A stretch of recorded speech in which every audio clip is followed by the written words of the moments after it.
ഇതൊരു information video ആണ്. താല്പര്യമുള്ളവർക്ക് പങ്കെടുക്കാം എന്ന് തന്നെ മുൻകൂട്ടി പറഞ്ഞുകൊള്ളുന്നു. രാഹുൽ ഈശ്വറിൻ്റെ പോസ്റ്റാണ് ഒരു ഇൻഫർമേഷൻ വീഡിയോ ആയിട്ട് ഞാൻ നിങ്ങളുടെ മുമ്പിലേക്ക് എത്തിക്കുന്നത്. ഈ 17 ജനുവരിയാണ് ദീപക് ജനിച്ചത്. ആധാർ കാർഡ് പ്രകാരം ദീപകിൻ്റെ ബർത്ത്ഡേ ദിവസമാണ് അവന് വ്യാജ പരാതി നേരിടേണ്ടി വന്നത്. ജന്മദിനത്തിൻ്റെ അടുത്ത ദിവസം തന്നെ അവൻ്റെ ചരമദിനവുമായി. ആ പെണ്ണ് പേര് പറയുന്നില്ല, മനസ്സുറപ്പിച്ചോളൂ, നിയമം അനുശാസിക്കുന്ന എല്ലാ ശിക്ഷയും ഭൂമിയുടെ അറ്റം വരെ പോയിട്ടും ആ പെണ്ണിനെ മേടിച്ചു നൽകും.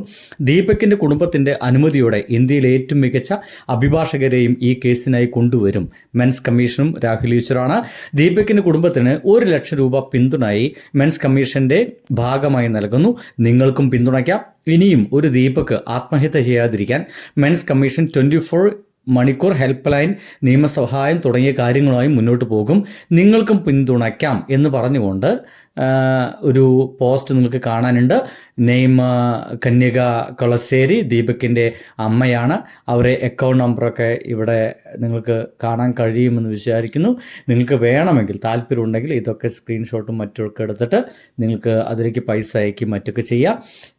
ഇതാണ് പറയാനുള്ളൊരു കാര്യം.